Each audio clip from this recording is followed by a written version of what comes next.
হিয়া শাড়ির আঁচলটা কাঁধ থেকে সরিয়ে নিচে ফেলে পিছনে ঘুরতেই দেখল শুভ্র ভ্রু কুঁচকে বুকের কাছে দুহাত ভাঁজ করে দাঁড়িয়ে আছে। হিয়া হকচকিয়ে উঠল, মারাত্মক ভয় পেয়েছে সে। চিৎকার করতে ইচ্ছে করছে কিন্তু গলা দিয়ে তার এক বিন্দু আওয়াজ বের হচ্ছে না। হিয়া দুপা পিছিয়ে এসে দুকাঁধে হাত দিয়ে নিজেকে ঢেকে ফেলল। হিয়া স্তম্ভিত হয়ে দাঁড়িয়ে আছে। হার্টবিট অস্বাভাবিকভাবে বেড়ে গেছে তার। শুভ্র কি করে তার ঘরে আসবে? তাহলে সামনে কে? নাকি সে ভুল দেখছে কিংবা হেলুসিনেট করছে? কিন্তু 2 সেকেন্ডের মধ্যেই হিয়ার সে ধারণা ভুল প্রমাণিত হল। হিয়াকে এমন স্তম্ভিত হয়ে থাকতে দেখে শুভ্র অন্যদিকে তাকিয়ে বলল, আঁচলটা কি নিজে তুলবে নাকি এসে তুলে দিয়ে হবে? হিয়ার সারা শব্দ নেই, সে এখনো নিশ্চুপ। এতক্ষণ নিশ্চুপ থাকার মেয়ে তো সে না। শুভ্র উপায় না পেয়ে নিজেই এগিয়ে এসে বলল, এত স্তম্ভিত হওয়ার কিছু হয়নি। তারপর আঁচলটা নিচে থেকে তুলে হিয়াকে মুড়িয়ে দিতেই হিয়া এক পলক শুভ্রের দিকে তাকিয়েই অজ্ঞান হয়ে গেল। অজ্ঞান হয়ে পড়ে যেতেই শুভ্র চটজলদি ধরে ফেলল হিয়াকে। তারপর হিয়াকে অজ্ঞান অবস্থায় দেখে হতভম্ব হয়ে বলল, হোয়াট দ্য হেল? হিয়া আস্তে আস্তে চোখ খুলে তাকাল। তার ঘরের বাতি জ্বলছে। চোখ খুলে প্রথমেই সে নিজের দিকে তাকালো শাড়িটা ঠিক আছে কিনা দেখতে। তারপর বাম পাশে তাকাতেই দেখল রূপা তার মাথার কাছে বসে আছে। তাহলে কি এইটা দুঃস্বপ্ন ছিল? হিয়া মাথায় হাত দিয়ে আস্তে আস্তে উঠে বসল। রূপা হিয়াকে ধরে বসিয়ে বলল, ঠিক আছিস? এমন হঠাৎ অজ্ঞান হয়ে গেলি কিভাবে? হিয়া কিছু বলার আগেই দেখল শুভ্র রুমে ঢুকছে। চোখ বড় বড় করে হিয়া তাকিয়ে আছে। তারপর শুভ্রের দিকে তাকিয়ে থেকে রূপাকে জিজ্ঞেস করল, এই ঘরে তুই কয়জনকে দেখতে পাচ্ছিস? রূপা অবাক হয়ে জিজ্ঞেস করল, কয়জনকে দেখতে পাচ্ছি মানে? হিয়ার এখনো মনে হচ্ছে সে হেলুসিনেট করছে।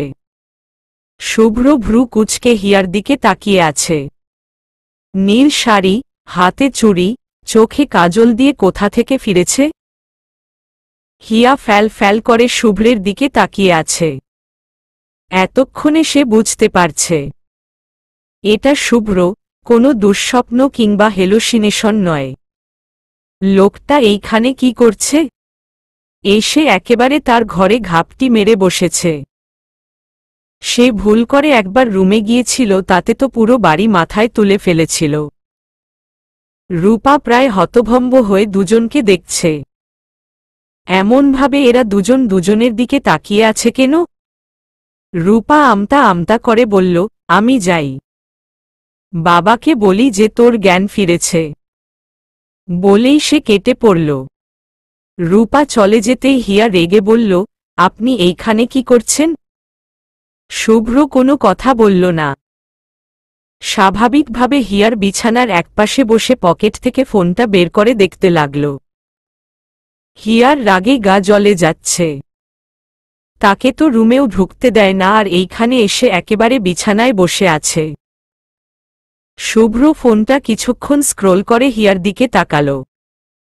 তারপর বলল, এতক্ষণ ধরে তাকিয়ে আছো, তাও মন ভরেনি আমাকে দেখে? আর কতক্ষণ তাকিয়ে থাকবে? হ্যাঁ, আমাকে তো ভূতে ধরেছে আপনার দিকে তাকিয়ে থাকতে যাব। চট করে জবাব দিল হিয়া। দিয়েই অন্যদিকে তাকাল সে। শুভ্র আর চোখে তাকিয়ে বলল, তাহলে তো তোমার চোখে সমস্যা।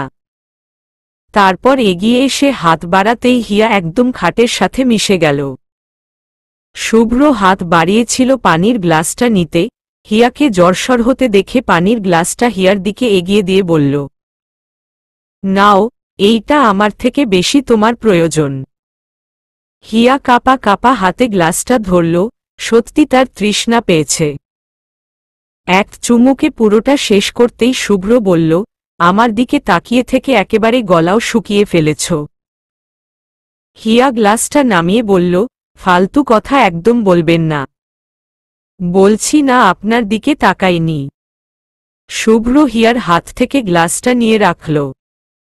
তারপর স্থির দৃষ্টিতে হিয়ার দিকে তাকিয়ে রইল। হিয়া না চাইতেও চোখ নামিয়ে ফেলল।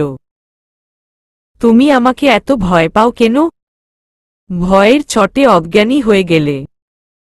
হঠাৎ শুভ্রের এমন শান্ত স্বরে কেমন একটা শিহরণ জেগে উঠল হিয়ার মনে। হিয়া আর চোখে তাকিয়ে বলল, মোটেও আমি ভয় পাইনি। ওটা তো এমনই।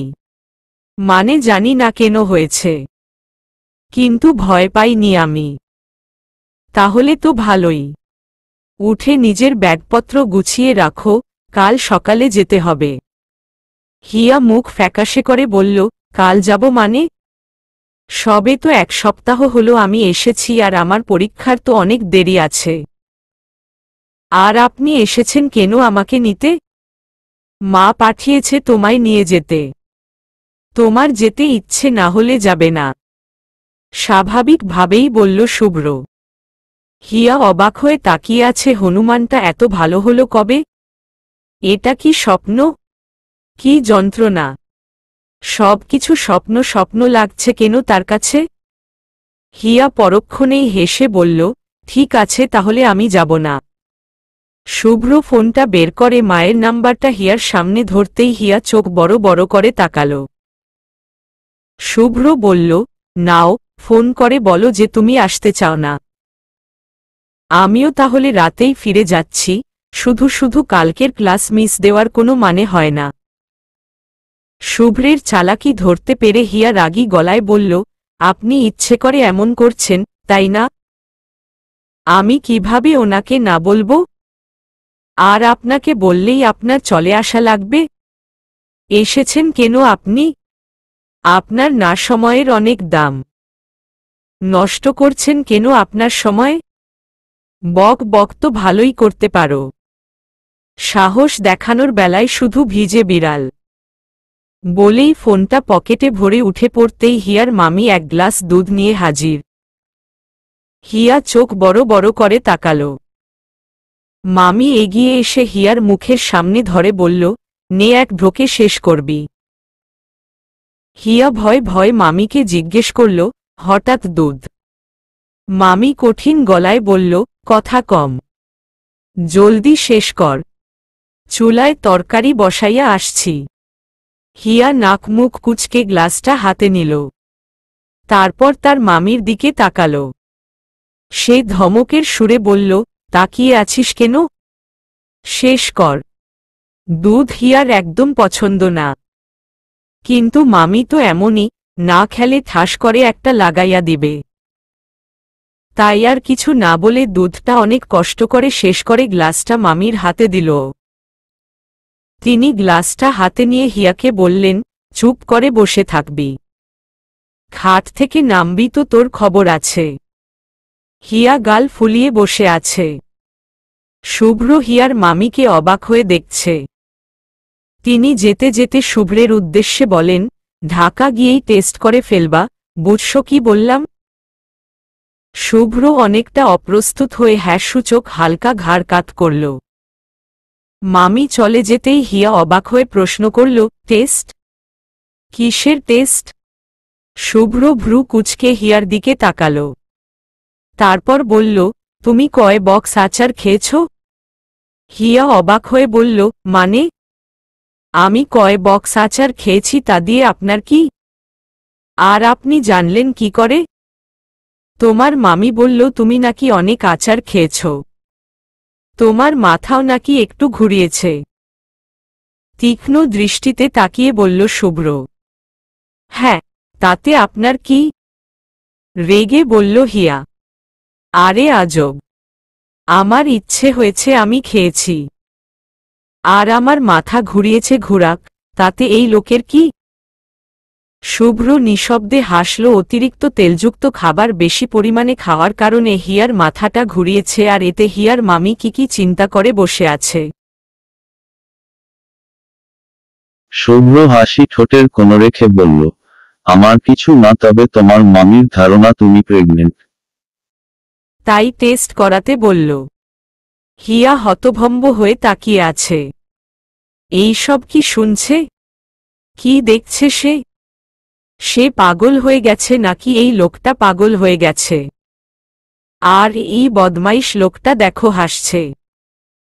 হিয়া বিছানা থেকে একটা বালিশ শুভ্রের দিকে ছুড়ে দিয়ে বলল, হাসছেন কেন আপনি? আর উল্টা পাল্টা এইসব কি বলছেন? মাথা খারাপ হয়ে গেছে আপনার? শুভ্র হাত বাড়িয়ে বালিশটা ধরে বলল, তোমাদের পুরো ফ্যামিলি কি এমন? একজন ভয়ে অজ্ঞান হচ্ছে তো আরেকজন ভাবছে সেটা প্রেগন্যান্সির জন্য হচ্ছে।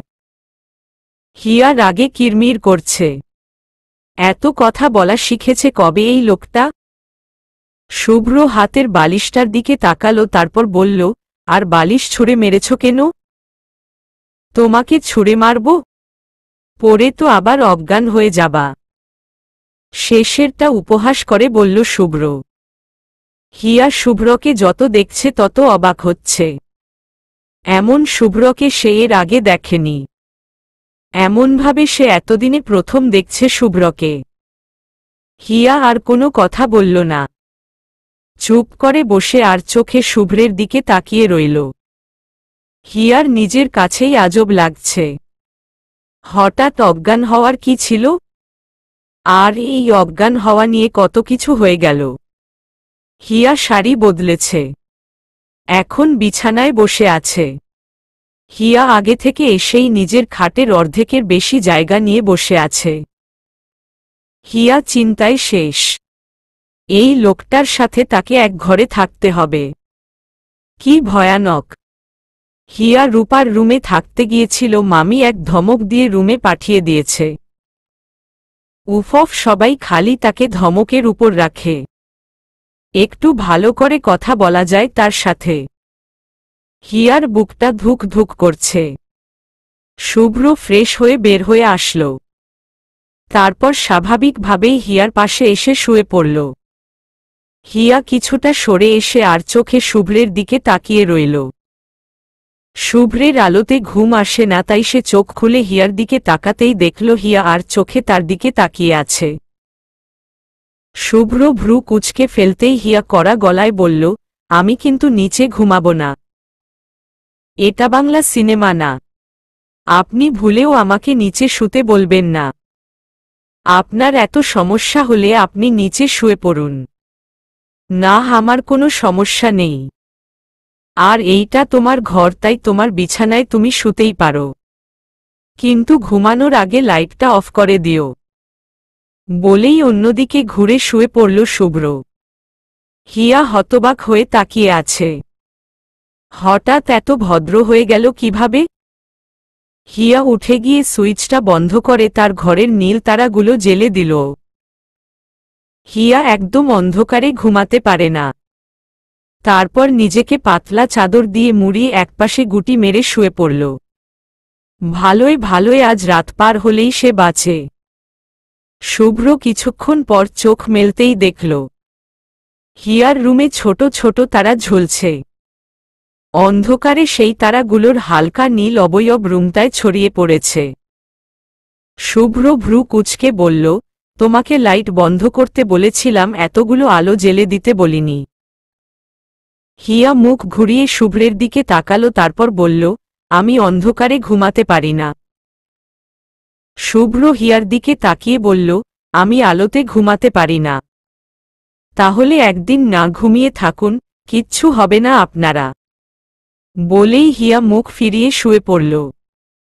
শুভ্র উঠে গিয়ে একটা তারা বাদে বাকি সবগুলো তারার আলো বন্ধ করে দিয়ে এসে শুয়ে পড়ল। হিয়া তাকিয়ে দেখল শুধু তার মাথার উপরের বড় তারাটা জ্বলছে। হিয়া রেগে গিয়ে বলল, কি করলেন আপনি এইটা? চুপচাপ ঘুমাও।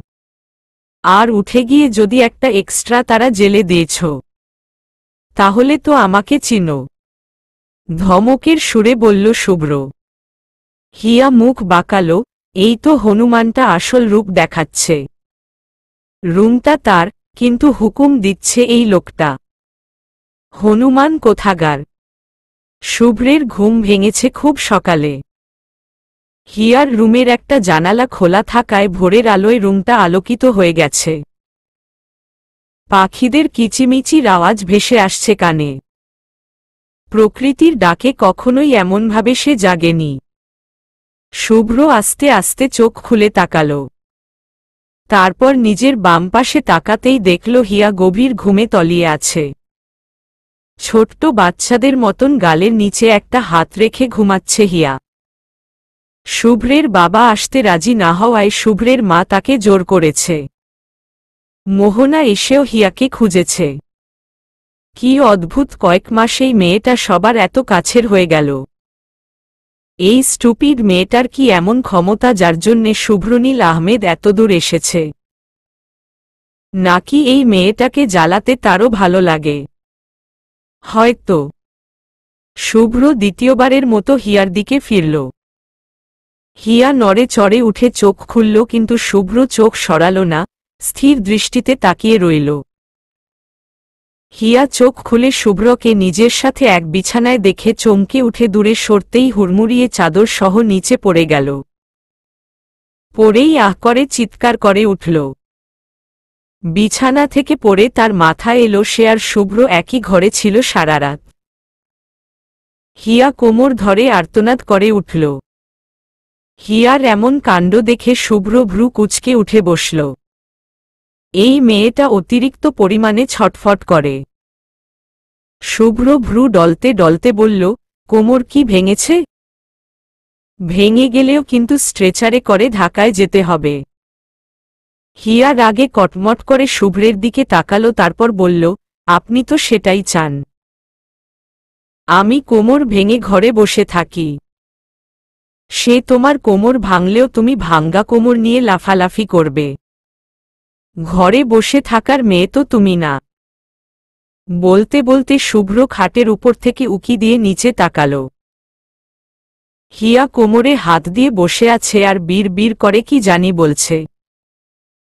শুভ্রকে দেখে কটমট করে তাকাল। তারপর বলল, তাকিয়ে তাকিয়ে কি মজা নিচ্ছেন? শুভ্র হিয়ার কথা সম্পূর্ণ অগ্রাহ্য করে বলল, কতক্ষণ বসে থাকবা নিচে? সারাদিন বসে থাকব। আপনার কোনো সমস্যা? মুখ বাঁকিয়ে বলল হিয়া। না, কোনো সমস্যা নেই, বসে থাকো। বলেই শুভ্র উঠে পড়ল। হিয়া আর চোখে শুভ্রের দিকে তাকিয়ে রইল। এইটা মানুষ নাকি পাথর? কোনো মায়া দয়া কিছু নেই। সে যে পড়ে গেছে একবার জিজ্ঞেসও করল না, ব্যথা পেয়েছে কিনা। উল্টে বলে কিনা কোমর ভাঙ্গলে স্ট্রেচারে করে নিয়ে যাবে। হিয়া আস্তে আস্তে উঠল।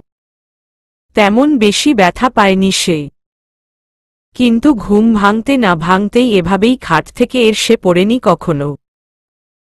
লোকটার সাথে যে এক বিছানায় ঘুমিয়েছে সেটা তার মাথাতেই ছিল না। কি ভয়ানক একটা এক্সপিরিয়েন্স। যাক, রাতটা ভালোই ভালোই কেটেছে। হিয়া বিছানা গুছিয়ে চট জলদি রুম থেকে বেরিয়ে গেল। এই লোকটার আশেপাশে থাকা মানেই বিপদ। এত ভোরে এর আগে কোনোদিন উঠেনি শুভ্র। হিয়ার রুমটা খুব সাজানো। পড়ার টেবিলে হিয়ার ফ্যামিলি ফটো। হিয়ার বাবার কথা শুভ্রের মনে আছে। এই ছবিতে স্পষ্ট তাকে সে চিনতে পারছে। শুভ্রের প্রথম সাইকেল চালানো তার কাছ থেকেই শেখা। তখন ৯-১০ বছরের হবে হয়তো শুভ্রের। রফিক সাহেবের সাথে সেটাই তার প্রথম আর শেষ দেখা। এমন নির্মম মৃত্যু কেন এই লোকটার বেলায় হল? শুভ্রের কাছে এবার সবটা পরিষ্কার। তার বাবার না বলা কথাগুলো আজ তার জানা হয়ে গেল।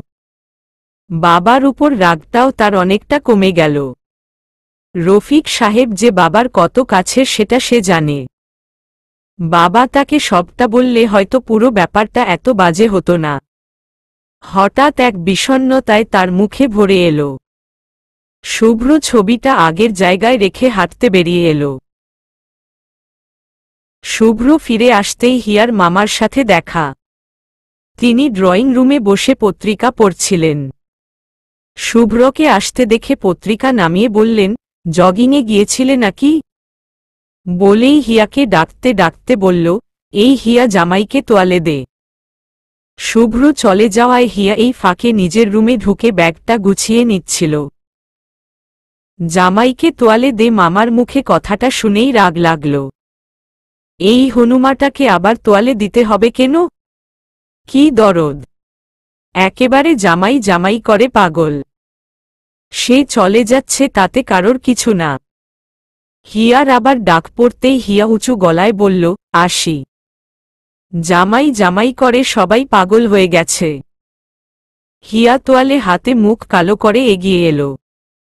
শুভ্র সোফায় বসেছিল। হিয়া তোয়ালেটা এনে একেবারে শুভ্রের মুখের সামনে ধরল।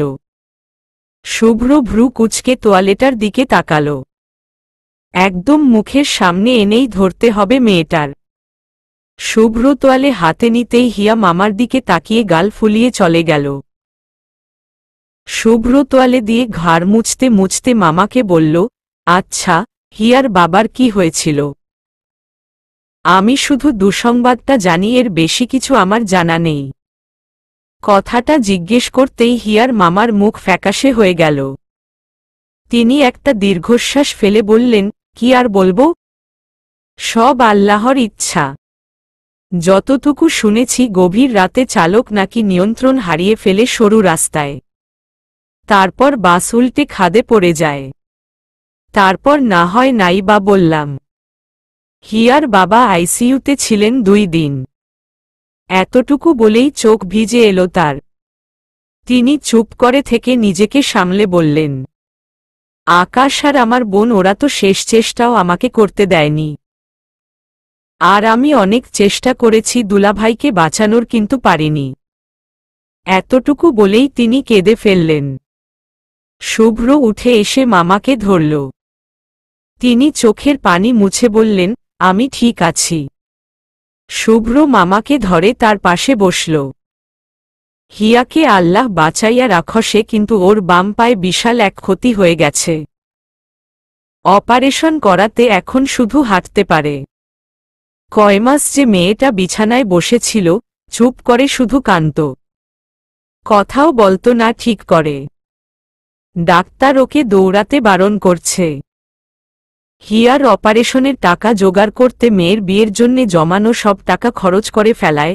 তোমার মামিও কম কথা শোনায়নি মেয়েটাকে। সে মহিলাও দুশ্চিন্তায় এমন করত। মামার কথার মাঝেই শুভ্র মামার হাত ধরে বলল, আপনি চিন্তা করবেন না। আপনার মেয়ের বিয়ের সব ব্যবস্থা আমি করব। তোমার বাবাও এক কথা বলছে, তাই তোমার মামি শান্ত আছে।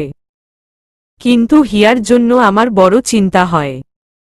আমার মেয়ের জন্যে তো আমি আছি, ওর তো কেউ নেই। মাথা নিচু করে বললেন তিনি, আমরা সবাই আছি।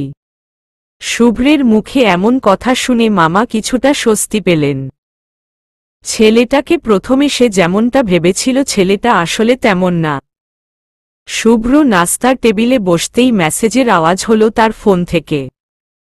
শুভ্র ফোনটা বের করে হাতে নিল। প্রভার মেসেজ এসেছে। শুভ্র মেসেজ দেখার আগেই হঠাৎ হিয়ার মামি এসে শুভ্রের হাত থেকে ফোনটা নিয়ে বন্ধ করে পাশে রেখে দিয়ে বললেন, খাবার সময় ফোন টিপা ভালো না। খাবার খাওয়া একটা সওয়াবের কাজ। শুভ্রের মুখটা দেখার মতন হয়েছে। মামির এমন আচরণে সে হতভম্ব। হিয়া পাশেই বসেছিল। শুভ্রের চোখ মুখের অবস্থা দেখে সে ঠোঁট চেপে হাসছে। মামি যে কি জিনিস লোকটা এইবার টের পাবে। মামি খাবারের প্লেট এগিয়ে দিয়ে বলল, তোমার নাকি ঢ্যাঁড়স পছন্দ অনেক, তাই ঢ্যাঁড়স করেছি। সবজিও নাকি খাও? সবজিও রান্না করেছি আমি। মামি ক্রমাগত কথা বলতেই থাকলেন। শুভ্রের রীতিমতন মাথা ধরে গেছে। আর ঢ্যাঁড়স? এইটা কবে তার প্রিয় হল? অদ্ভুত। চট জলদি নাস্তা করে সে উঠে পড়ল। তারপর নিজের ফোন নিতে ফিরে এসে দেখে হিয়া পুরো ঢ্যাঁড়সের বাটিটা সামনে নিয়ে বসে আছে। আচ্ছা, এইবার সে বুঝেছে ঢ্যাঁড়স তার প্রিয় কথাটা হিয়ার মামি কেন বলেছে। বাদরটা নিজের পছন্দ তার উপর চালিয়ে দিয়েছে। শুভ্র চলে যেতেই হিয়ার মামি আবার আসলো। তারপর শুভ্রকে বলল, আমি এত কষ্ট করলাম, তুমি তো একবার খেয়েও দেখলে না। শুভ্র অপ্রস্তুত হয়ে হাসল।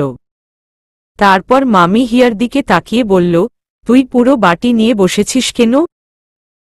দে, জামাইকে একটু খাইয়ে দে। বলেই তিনি সামনে গেল। মামির কথা শুনে হিয়া চোখ বড় বড় করে তাকাল। মামির কথায় হিয়াকে লজ্জা দিতেই শুভ্র ঝুঁকে এসে বলল, দেও, খেয়ে বলি কেমন হয়েছে। হিয়া হা করে শুভ্রের দিকে তাকিয়ে রইল। মামির হাতের ঢ্যাঁড়স হিয়ার অনেক পছন্দ। মামি শুভ্রের প্রিয় খাবার জানতে চেয়েছিল, শুভ্র বাসায় ছিল না। তাই হিয়ার যেটা খেতে ইচ্ছে করেছিল সে সেটা বলে দিয়েছে। এমন ভেজালে পড়তে হবে কে জানত। হিয়া বাটিটা শুভ্রের দিকে এগিয়ে দিয়ে বলল, নিজে নিয়ে খান। পারব না। আমার নামে মিথ্যে কথা ছড়িয়েছ, এর ফল তো তোমাকে ভুগতেই হবে। খাইয়ে দেও। বলেই হিয়ার মামির দিকে ইশারা করল। হিয়া মুখ কালো করে শুভ্রের দিকে তাকাল। পাগল হয়ে গেছে, সবাই পাগল হয়ে গেছে। লোকটাকে আবার খাইয়ে দিতে হবে কেন? হাত আছে কেন সাজিয়ে রাখার জন্যে? দূর থেকে মামি তাকিয়ে আছে। অসহ্য লাগছে। হিয়া কথা বাড়াল না, চামচে করে এক গাল খাইয়ে দিতেই শুভ্রের চোখে চোখ পড়ল। হিয়ার বুকের ভিতরটা ধুক ধুক শুরু হয়েছে। হিয়া সঙ্গে সঙ্গে মুখ ঘুরিয়ে অন্যদিকে তাকাল। শুভ্র যেতে যেতে মামিকে বলল, দারুণ হয়েছে। হিয়ার ইচ্ছে করছে ঢ্যাঁড়সটা লোকটার মাথায় ঢেলে দেয়। ইচ্ছে করে এমন করল। বদমাইশ ডাক্তার। হিয়া গাড়িতে উঠার সময় শুভ্রকে ড্রাইভিং সিটে দেখে হা করে রইল। তারপর ভ্রু কুঁচকে বলল, ড্রাইভার কাকু কোথায়? আপনি একা এসেছেন? আমাকে আপনার সাথে একা একা সারা রাস্তা যেতে হবে? শুভ্র নিজের চশমাটা পরিষ্কার করছিল। হিয়ার কথায় সে উত্তর দিল না। চশমা পরে সামনে তাকিয়ে বলল, কষ্টে পাছে? উত্তর না পেয়ে হিয়া গাড়িতে উঠে বসছিল। শুভ্রের এমন প্রশ্নে হিয়া ভ্রু কুঁচকে বলল, কেন? আপনার চশমা ভেঙে গেছে? শুভ্র আর চোখে হিয়ার দিকে তাকালো, তারপর বলল, যেটা জিজ্ঞেস করেছি সেটা বলো। হিয়া রেগে বলল, আরে আমার কাছে কষ্টে পাসবে কোথা থেকে? আমি কি স্টেশনারি দোকান ব্যাগে নিয়ে ঘুরি? এক কাজ করো, তোমার রুমে গিয়ে আয়নার সামনে দাঁড়িয়ে কচটেপ নিয়ে নিজের মুখে লাগিয়ে তারপর আসো। গম্ভীর মুখে বলল শুভ্র। হিয়া রেগে গাড়ি থেকে নেমে যাওয়ার জন্যে সিট বেল্ট খুলতে নিতেই শুভ্র গাড়ি স্টার্ট দিল। হিয়া কড়া গলায় বলল, গাড়ি থামান। আমি আপনার সাথে যাব না, আমি একা একা ট্রেনে করে যেতে পারব। হিয়ার কথার মাঝেই শুভ্র এয়ারপড কানে দিয়ে একদৃষ্টিতে সামনে রাস্তার দিকে তাকিয়ে আছে। হিয়া মুখ গোমরা করে বসে বসে শুভ্রকে মনে মনে বকা দিতে লাগল। বাড়িতে ফিরে আরেক কাণ্ড, শুভ্রের ফুফু এসেছেন। রবিউল সাহেবের একমাত্র বড় বোন। রবিউল সাহেব যতটা শান্ত এই মহিলা অতটাই অশান্ত। ভাইয়ের বাড়িতে এসেই হুলোস্থর শুরু করে দেয় সে। গাড়ি বাড়ির সামনে থামতেই হিয়া নিজের ব্যাগ নিয়ে বেরিয়ে গেল। শুভ্রের দিকে তাকালো পর্যন্ত না। লোকটা তাকে অনেক কিছু বলছে, এনার সাথে সে আর কথাই বলবে না। বাড়িতে ঢুকেই প্রথমে শুভ্রের ফুফুর মুখোমুখি হল হিয়া। শুভ্রের ফুফুকে সে এর আগে দেখেনি। খুব স্বাস্থ্যবান মহিলা। গালের দুপাশে বয়সের ছাপ পড়লেও মাথা ভর্তি কালো কেশ। গায়ের রং শ্যামলা। পাশে সাহারা খাতুন কড়াইয়ে তেল দিচ্ছিল। হিয়াকে দেখে শুভ্রের ফুফু রাবেয়া আক্তার বললেন, সাহারা কে ই মেয়ে? মহিলার কণ্ঠ এমন যা শত আওয়াজের মাঝেও আপনার কানে বাজবে। হিয়া থমকে দাঁড়াল। তারপর সৌজন্যের জন্যে হালকা হেসে তাকাল। সাহারা খাতুন হিয়ার দিকে তাকালো, তারপর বলল, ও আপনার ভাইয়ের বন্ধুর মেয়ে। মহিলাটা আর কিছু বলতে চাইল, কিন্তু তার আগে সাহারা খাতুন হিয়াকে বললেন, জার্নি করে এসেছ, যাও রুমে গিয়ে রেস্ট নেও। হিয়া চুপচাপ সিঁড়ি বেয়ে উপরে নিজের রুমে চলে গেল। হিয়া চলে যেতেই রাবেয়া আক্তার বললেন, মেয়েটা সুন্দর, বড় বড় চোখ, কি সুন্দর ব্যবহার, আমার পছন্দ হয়েছে। রাবেয়া আক্তারের মুখে এমন কথা শুনে পরক্ষণেই সাহারা খাতুনের চেহারা ফ্যাকাশে হয়ে গেছে। ক্লাস শেষে ড্রাইভারকে গাড়ি নিয়ে ভার্সিটির সামনে দেখে শুভ্র এগিয়ে আসল। শুভ্রের পিছু পিছু প্রভাও এলো। শুভ্র ড্রাইভারকে জিজ্ঞেস করল, কি ব্যাপার, তুমি এইখানে কি করছ? তোমাকে আমি কি বলেছিলাম? ড্রাইভার মলিন গলায় বলল, গিয়েছিলাম কলেজের সামনে, আপামনি আসে নাই। হিয়ার এমন আচরণে শুভ্রের রাগ হচ্ছে। কোনো কথা শুনে না, নিজের যা ইচ্ছে তাই করে বেড়ায়। শুভ্র ড্রাইভারকে টাকা দিয়ে বাড়ি পাঠিয়ে ড্রাইভিং সিটে বসল। প্রভা হকচকিয়ে জিজ্ঞেস করল, কোথায় যাচ্ছিস তুই? কলেজে। বলতে বলতে সিট বেল্ট পরে নিল শুভ্র। প্রভা গাড়ির অন্য পাশের দরজা খুলে শুভ্রের পাশের সিটে বসে পড়তেই শুভ্র অবাক হয়ে তাকাতেই প্রভা বলল, আমিও যাব। বাই দ্য ওয়ে, তুই এত অস্থির হয়ে আছিস কেন? শুভ্র গাড়ির স্টার্ট দিতে দিতে বলল, অস্থির হয়ে থাকতে যাব কেন? না, তোকে দেখে মনে হল। কিন্তু কলেজে যাচ্ছিস কেন? মনের কোণের ক্ষীণ সন্দেহ থেকে প্রশ্ন করল প্রভা। শুভ্র দৃষ্টি সামনে রেখে বলল, ওই দিন রাস্তায় কিছু ছেলে নাকি হিয়ার পিছু নিয়েছিল, তাই সেফটির জন্য গাড়ি পাঠালাম, কিন্তু মহারানী তো আবার সোজা কথার মানুষ না। শুভ্রের মুখে এমন কথা শুনে প্রভার বুকটা ধক করে উঠল। শুভ্রের হিয়ার জন্যে এত অস্থির হয়ে আছে। কই, তার জন্যে তো শুভ্রকে কখনো এমন অস্থির হতে দেখেনি। প্রভা কিছুক্ষণ চুপ করে থেকে জিজ্ঞেস করল, তোর কি হিয়ার জন্যে চিন্তা হচ্ছে? শুভ্র হা বা না কিছু বলার আগেই শুভ্র জোরে ব্রেক কষল। তারপর গাড়ি থেকে নেমে গেল। প্রভা অবাক হয়ে শুভ্রের ছুটে যাওয়া দেখছে। আজ ছেলেগুলো ফাঁকা জায়গা পেয়ে হিয়ার পথ আটকে দাঁড়িয়েছে। হিয়া ভয় পেলেও চোখে মুখে সে ভয়ের ছাপ প্রকাশ করেনি। তিনজনের মাঝে সুন্দর ছেলেটা এগিয়ে আসতে আসতে বলল, কি ভেবেছ? কয়েকদিন কলেজে না আসলে আমরা ভুলে যাব যে তুমি আমাদের দেখিয়ে দিয়েছিলে। হিয়া দু পা পিছাল। ভয় তার গলা শুকিয়ে গেছে। ছেলেটা আরও বলল, এতদিন কিছু করিনি, কিন্তু আজ করব। বলেই পাশের ছেলেটাকে ইশারা করতেই সে এসে হিয়ার হাতের কবজি চেপে ধরল। ভয় হিয়া চোখ বড় বড় করে তাকাল। তারপর কড়া গলায় বলল, আমি কে তোমরা জানো? আমার যদি কিছু হয়েছে না, তোমাদের এমন হাল হবে ভাবতেও পারছ না। আমাকে ছেড়ে দেও। আত্মরক্ষায় বানিয়ে বানিয়ে কিছু মিথ্যে কথাও বলল। তাতে কোনো লাভ হল না। ছেলেগুলো উঁচু গলায় হাসতে লাগল। তারপর হিয়ার হাত ধরে টানতে লাগতেই হিয়া ভয়ে জড়সড় হয়ে গেল। তবুও সাহস করে ছেলেটার হাতে সজোরে এক কামড় বসিয়ে দিয়ে ব্যাগ নিয়ে দৌড়াতে শুরু করল। পিছনে ছেলেগুলোও ছুটছে। হিয়ার পায়ে প্রচুর ব্যথা হচ্ছে, কিন্তু এ ব্যথা এখন তার কাছে কিছুই না।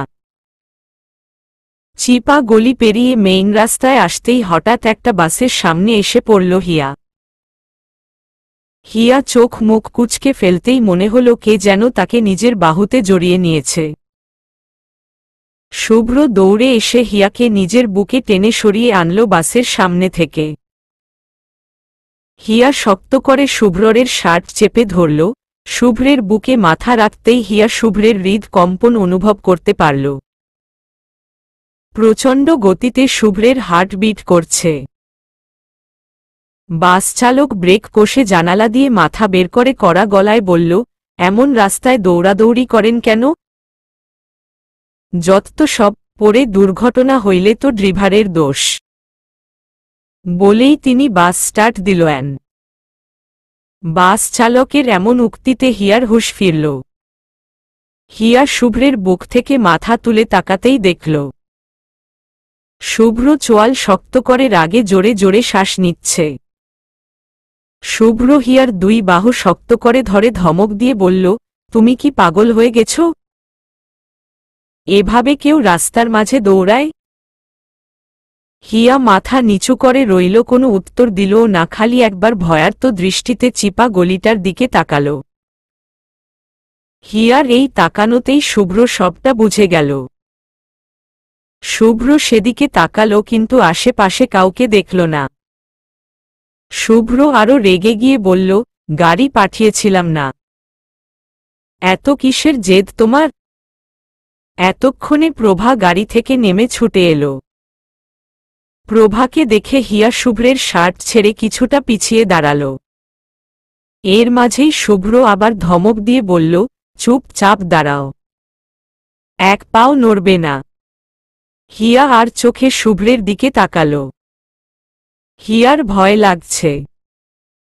এমন রেগে আছে কেন লোকটা? হিয়ার কেমন জানি লাগছে। মনে হচ্ছে শরীরটা কাঁপছে, পায়েও প্রচুর ব্যথা হচ্ছে। দাঁতে দাঁত চিপে সে ব্যথা সহ্য করছে হিয়া। প্রভা এগিয়ে এসে বলল, কি হয়েছে? হিয়া, তুমি ঠিক আছো? বলেই শুভ্রের দিকে তাকিয়ে দেখল শুভ্রের রক্তিম চেহারা। এসব ব্যাপারে শুভ্র একটু বেশি রাগী। শুভ্র যদি হাতের কাছে ছেলেগুলোকে পেত তাহলে প্রথমে মেরে হাড় ভেঙে তারপর নিজেই ব্যান্ডেজ করে বাড়িতে পাঠাত। শুভ্র তো এমনই রাগী। প্রভা এগিয়ে গিয়ে হিয়ার হাত ধরে ওকে গাড়ির দিকে নিয়ে যেতেই হিয়া এক পা ফেলেই ব্যথায় আর্তনাদ করে, আবার ঠোঁট কামড়ে ব্যথা সহ্য করল। প্রভা বলল, তুমি কি ব্যথা পেয়েছ কোথাও? ওরা কি কিছু করেছে? তারপর পাশেই একটা বেঞ্চ দেখতে পেয়ে হিয়াকে সেখানে বসাল। তারপর প্রভা ভালো করে দেখল হিয়ার হাতে চাপের দাগ পড়ে গেছে। কেউ শক্ত করে ধরলে যা হয়। হিয়া পায়ে হাত দিয়ে ব্যথায় নাক মুখ কুঁচকে আছে। উফ, অসহ্য এই ব্যথাটা আবার শুরু হয়েছে। শুভ্র কিছুক্ষণ হিয়ার দিকে নিশ্চুপে তাকিয়ে থেকে নিজের শার্টের হাতা ভাঁজ করে এগিয়ে এসে হিয়াকে কোলে তুলে নিতেই হিয়া হকচকিয়ে উঠল। ভরা রাস্তায় লোকটা কি করছে?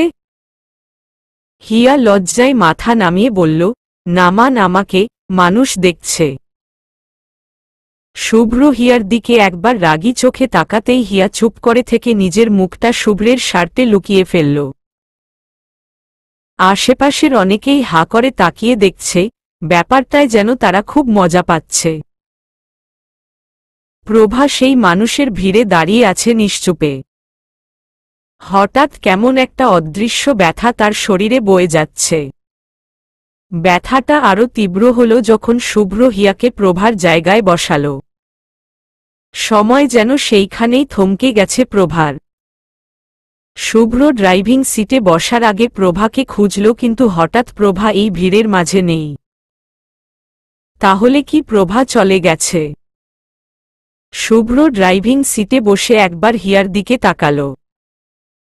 ব্যথায় চোখ বন্ধ করে মাথা নুয়ে আছে সে। শুভ্র গাড়ি থামতেই হিয়া চোখ খুলল। তারপর বাইরে তাকিয়ে অবাক হয়ে গেল। এইটা তো বাসা না, ক্লিনিক। হিয়া কৌতূহল চোখে শুভ্রের দিকে তাকাল, ততক্ষণে শুভ্র গাড়ি থেকে নেমে গেছে। হিয়া চুপচাপ শুভ্রের কাণ্ড দেখছে। শুভ্র কিছুক্ষণ পর এসে হিয়ার পাশের দরজাটা খুলল। দরজা খুলে বের হতে গিয়ে দেখল শুভ্র একটা হুইলচেয়ার সামনে এনে রেখেছে। হিয়া হকচকিয়ে তাকালো, তারপর বলল, এটা এনেছেন কেন? আমি এটাতে বসব না, আর ক্লিনিকেও যাব না। শুভ্র কঠিন দৃষ্টিতে তাকিয়ে বলল, তুমি যাবা না, তোমার ঘাড় যাবে। নিয়ে যান, আমার ঘাড় নিয়ে যান, কিন্তু আমার পা যাবে না। আশেপাশে তাকিয়ে বলল হিয়া। শুভ্র ধমকের সুরে বলল, শাট আপ। হিয়া হুইলচেয়ারে বসতে একদম পছন্দ করে না।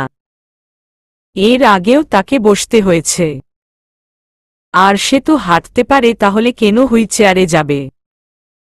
হিয়া ভ্রু কুঁচকে বলল, ধমক দিয়ে কাজ হবে না। আমি হুইলচেয়ারে করে যাব না, ব্যাস। বসতে বলেছি, না হলে সবার সামনে কোলে তুলে নিব। বলেই শুভ্র এগিয়ে আসতেই হিয়া ফট করে হুইলচেয়ারে বসে পড়ল। এই ছেলের কোলে বসার তার কোনো শখ নেই। যে ভরা রাস্তায় কোলে নিতে পারে, সে যে এইখানে নিবে না তার কি গ্যারেন্টি? বসতে বলেছি, না হলে সবার সামনে কোলে তুলে নিব। বলেই শুভ্র এগিয়ে আসতেই হিয়া ফট করে হুইলচেয়ারে বসে পড়ল। এই ছেলের কোলে বসার তার কোনো শখ নেই। যে ভরা রাস্তায় কোলে নিতে পারে, সে যে এইখানে নিবে না তার কি গ্যারেন্টি? ক্লিনিকে নিয়ে গেছে সেটা পর্যন্ত ঠিক ছিল, হঠাৎ আবার পুলিশ স্টেশনে আসার কি দরকার? ছোটবেলা থেকেই পুলিশ দেখলে হিয়ার ভয় লাগে। শুভ্র পুলিশ স্টেশনের সামনে গাড়ি থামল। হিয়া ক্লান্ত দৃষ্টিতে শুভ্রের দিকে তাকিয়ে আছে। লোকটা কি এখন পুলিশে ডায়েরি করবে? কি লাভ হবে ডায়েরি করে? ডায়েরির পাতা বন্ধের সাথে সাথে এই অভিযোগটাও কর্পূরের মতন উধাও হয়ে যাবে।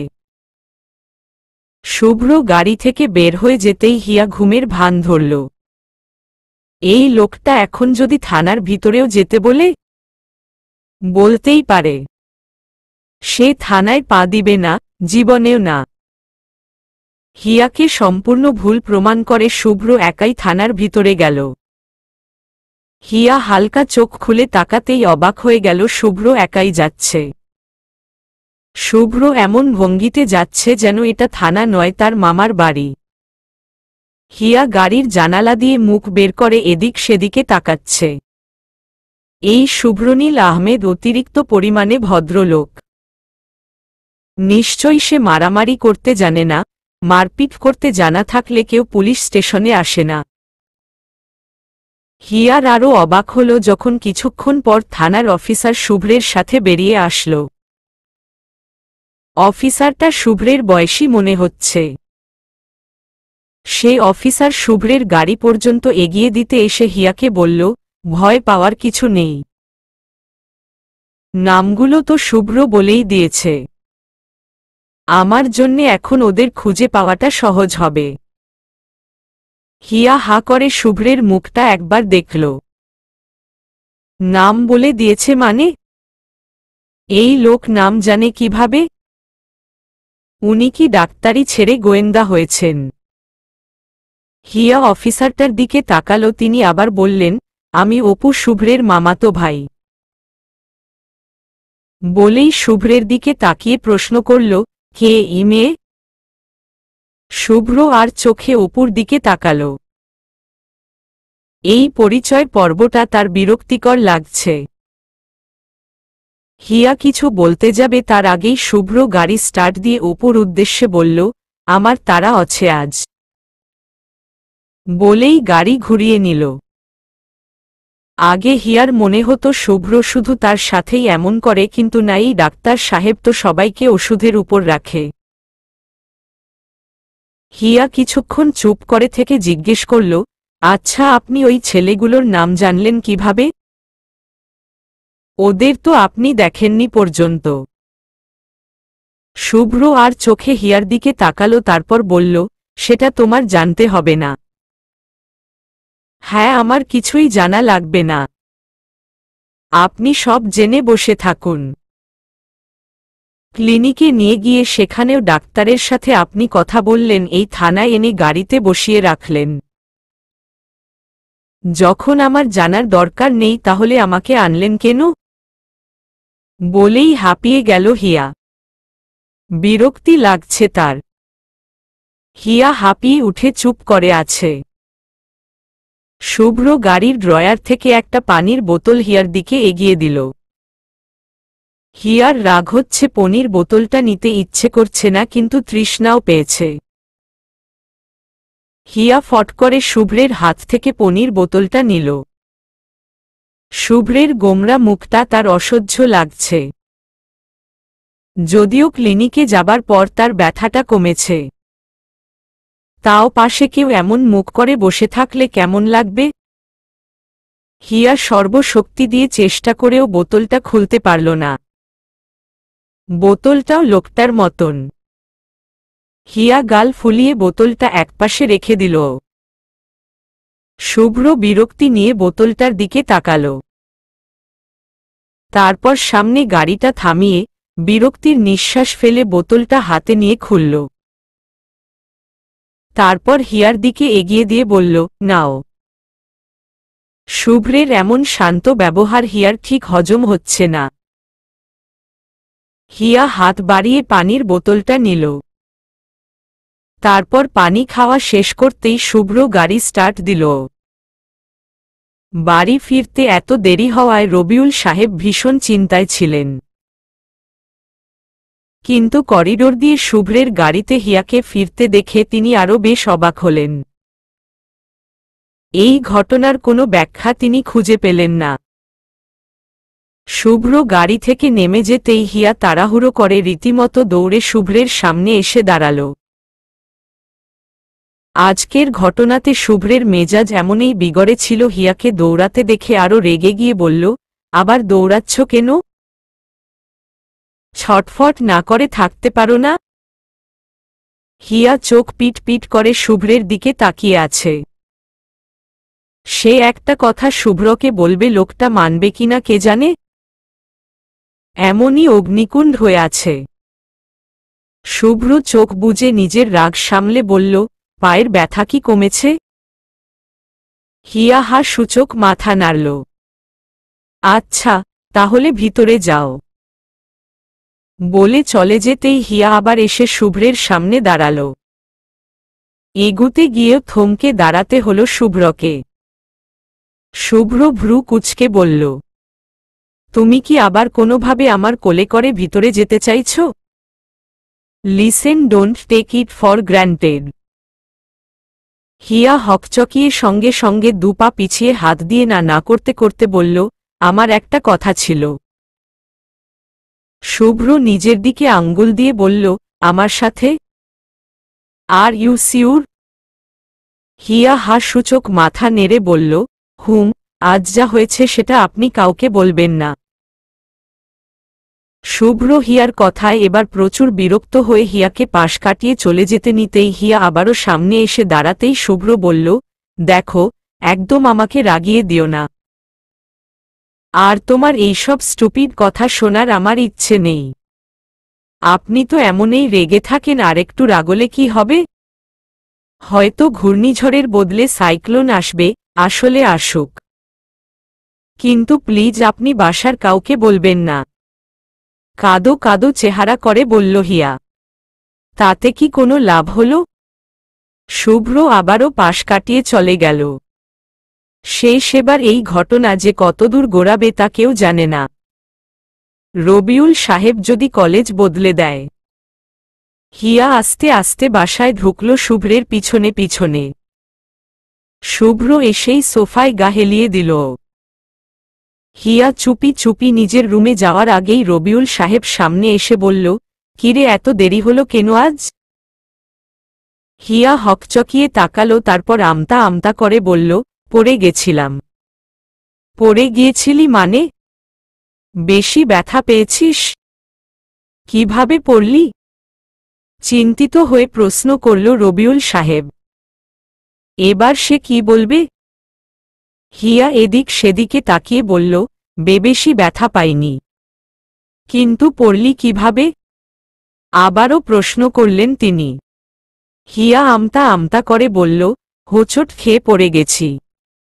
দেখে শুনে হাঁটবি না? বকা দিয়ে বললেন রবিউল সাহেব। তারপর আস্তে আস্তে বললেন, শুভ্রের গাড়িতে করে এলি কি করে? উফ, মিথ্যে জিনিটাই ভেজাল, একটা বলে থামা যায় না, একটার পর একটা বলতে থাকতে হয়। হিয়া আর চোখে একবার শুভ্রের দিকে তাকালো। শুভ্র চোখ বন্ধ করে আছে।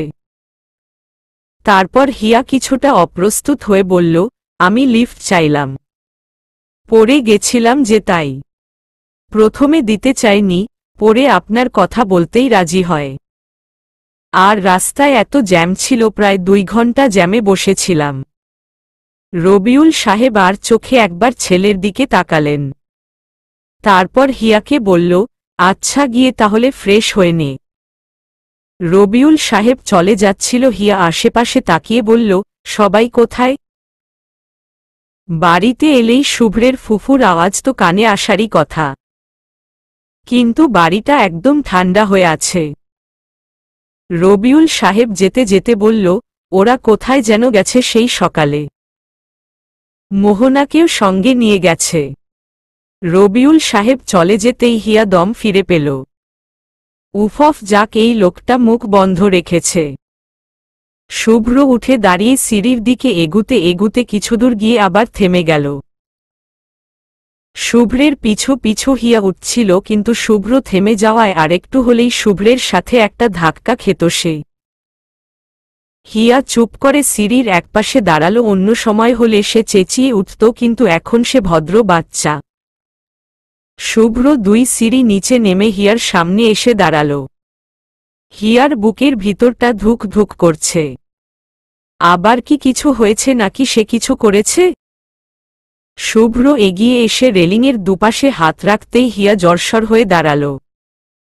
শুভ্র স্থির দৃষ্টিতে কিছুক্ষণ হিয়ার বিচলিত চেহারার দিকে তাকিয়ে থেকে বলল, কাল থেকে ড্রাইভার তোমাকে নিতে যাবে, গাড়িতে আসা যাওয়া করবে। আর যদি সেটা না করো তাহলে বাবাকে আমি নিজে গিয়ে সবটা বলবো। এরপর বাবা কি করবে সেটা তো ধারণা করতেই পারছ। বলেই শুভ্র সিঁড়ি বেয়ে উঠে নিজের রুমে চলে গেল। হিয়া থ মেরে দাঁড়িয়ে রইল। হঠাৎ শুভ্রের এত মাথা ব্যথা কেন তাকে নিয়ে? হিয়া কিছুই বুঝতে পারল না। লোকটা কি একটু হলেও তার জন্যে ভাবে? সারাদিন শুভ্র রাগ করে থাকলেও হিয়ার প্রতি শুভ্রের এই চিন্তাটুকু হিয়ার মাঝে নতুন অনুভূতির জন্ম দিল। লোকটা এতটাও বাজে না। সাহারা খাতুন, রাবেয়া ফুফু আর মোহনার ফিরতে ফিরতে অনেক রাত হল। রাবেয়া আক্তারের এই বাড়িতে আসার একটা কারণ হল তিনি নিজের ছেলের জন্যে মেয়ে খুঁজছেন। ছেলেটাকে বিয়ে দিয়ে দিতে পারলে তিনি চিন্তামুক্ত হন। মনের মতো মেয়ে পাচ্ছেন না, পেলেও পরিবার ভালো না। রাতে খাবারের পর তিনি এসে শুভ্রের পাশে বসলেন। শুভ্র কফি হাতে সোফায় বসেছিল। রাবেয়া ফুফু বললেন, এত ব্যস্ততা তোর? ফুফুর সাথে তো কথা বলার সময়ও নেই। শুভ্র কফিটা নামিয়ে রেখে বলল, তুমি রাগ করেছ নাকি? রাগ করলে কি করবি? রাগ ভাঙ্গতে পারবি? ফুফুর কথায় শুভ্র বলল, চেষ্টা করতে পারি। এইসবের মাঝেই রবিউল সাহেব একপাশে টিভি ছেড়ে খবর শুনতে বসেছেন মাত্র, তখনই রাবেয়া ফুফু বলে উঠলেন, এই রবিউল। রবিউল সাহেব নিজের বোনের দিকে তাকিয়ে বললেন, বলো বুবু। তোর বন্ধুর মেয়েটাকে আমার ভালো লেগেছে। খুব মায়াবী একটা চেহারা। মোহনা পাশ দিয়ে যাচ্ছিল, ফুফুর কথা শুনে থেমে এইদিকে আসতে আসতে বলল, বন্ধুর মেয়ে? বাবার কোনো বন্ধুর মেয়েকে আবার তোমার পছন্দ হল? রবিউল সাহেবের সাথে সাথে শুভ্র কৌতূহল নিয়ে তাকাল। রাবেয়া ফুফুর উত্তরে সবচেয়ে বেশি চমকে গেছে শুভ্র। কারণ এই উত্তরটা শুভ্রের চিন্তার বহিরে ছিল। রাবেয়া ফুফুর হিয়াকে পছন্দ হয়েছে। তিনি আরও বললেন, মেয়েটার মামার সাথে আমি কথা বলতে চাই। তুই ওনাকে আসতে বল, নয়তো আমি নিজে গিয়ে দেখা করে আসব। মোহনা অবাক হয়ে বলল, আরে এক্ষুনি কিসের কথা? রায়হানের যদি অন্য কাউকে পছন্দ থাকে তুমি ওকে জোর করবে নাকি? ধুর বোকা মেয়ে, আমি মা, আমি জানি না? আমার ছেলের পছন্দের কেউ থাকলে ঠিক বুঝতাম। আর আমি এমনিতেই একটু দেখা করতে চাই হিয়ার মামার সাথে। বলতে বলতে নিজের ভাইয়ের দিকে তাকাল। রবিউল সাহেব এতক্ষণ শুভ্রের দিকে গম্ভীর দৃষ্টিতে তাকিয়েছিলেন। মনে মনে তার ভীষণ রাগ লাগছে। রাগ সামলে তিনি ভারী গলায় বললেন, হিয়ার মামাকে ডাকতে হবে না। এখন আমি ওর গার্জিয়ান। এত পছন্দ হলে রায়হানকে এসে হিয়াকে দেখতে বল। পছন্দ হলে সেটা পরে ভাবার বিষয়। বলেই তিনি গট গট করে হেঁটে চলে গেলেন। কথাগুলো এক প্রকার না ভেবেই ক্ষোভের বসেই বললেন তিনি। যে জিনিসের মর্যাদা কেউ রাখতে জানো না সেটা তার জন্যে না। শুভ্র অনেক বেশি অবাক তার বাবার কথা শুনে। বাবা চাইছে কি? আমনা আমনি শুভ্রের কপালের একটা ভাঁজ পড়ল। মোহনা হতভম্ব হয়ে দাঁড়িয়ে আছে। একটু আগে তার বাবা কি বলে গেল? চলবে।